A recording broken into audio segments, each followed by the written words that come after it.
ENIAC was completed in 1946 after 200,000 man-hours. ENIAC was 1,000 times faster than any other calculating machine ever built. It could do the work of 20,000 people working by hand. What a desk calculator could do in 20 hours, ENIAC could do in 30 seconds. It could discriminate the sign of a number and compare numbers for equality. It could add, subtract, multiply, divide, and extract square roots.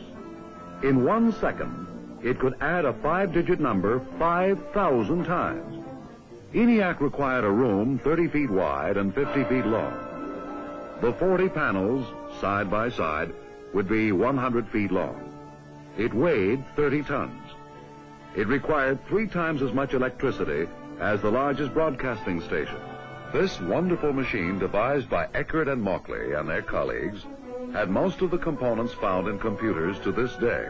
ENIAC's electronic gate, buffer, and flip-flop concepts are standard circuitry today. There is a great similarity between ENIAC and present computers. The thousands of tiny neon lights were arranged like an abacus to light up by 5,000 electronic pulses per second. The lights shown here were specially designed for demonstration purposes only. ENIAC was tested at the University of Pennsylvania and accepted by Army Ordnance in July 1946. At the Aberdeen Proving Ground in Maryland, ENIAC began operating in August 1947. Soon it became a workhorse for solving the scientific problems of the nation. ENIAC worked with weather prediction, the hydrogen bomb, cosmic rays, and wind tunnel design, among other things, in addition to ballistic tables for the United States Army and the United States Air Force. In building ENIAC, better methods had been found, and so another was never built. At 11:45 p.m. on October 2nd, 1955, ENIAC's power was cut off.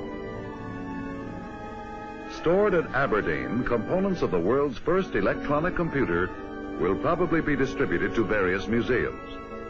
ENIAC lived long and served well. Meanwhile, Mr. Eckert and Dr. Mauchly had designed another computer. It was called BINAC. BINAC was much faster than ENIAC, much cheaper to operate, and magnetic tape could be used instead of punched cards.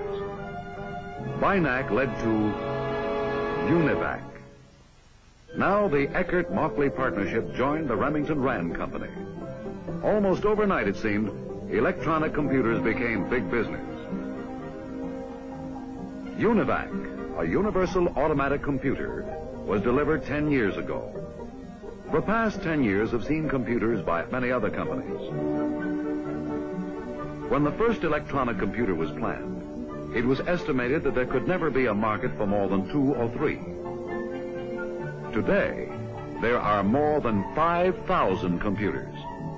Computers are in business, in factories.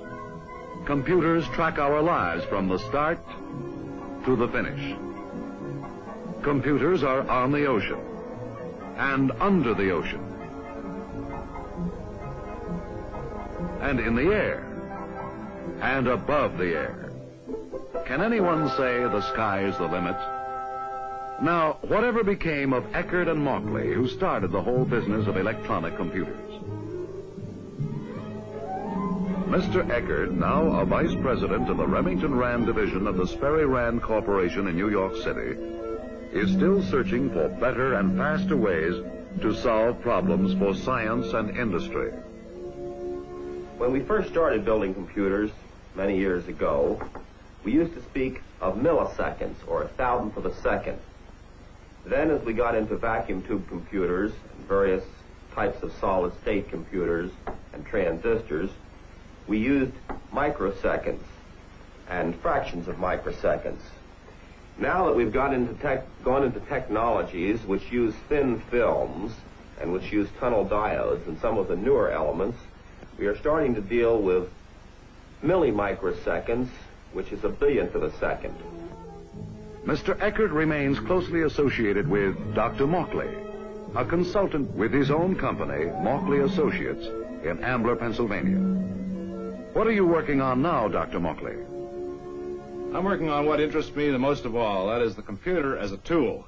We know that man's progress has been through the use of tools, whether they're carpenter's tools, machinist's tools, or the tools of language, the printing press.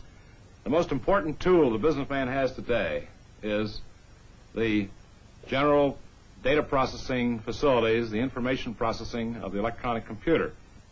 A recent magazine article has emphasized this new aspect of the computer use. The software is just as important as the hardware of the computer.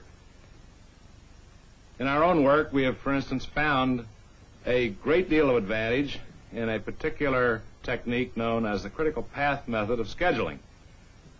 This is an instance where the software has added much to the value of the computer for the use of management and industry.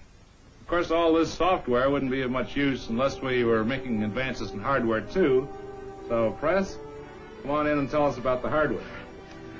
Well, I think that the main thing that's been happening on hardware in the last few years has just been to strive for more and more speed.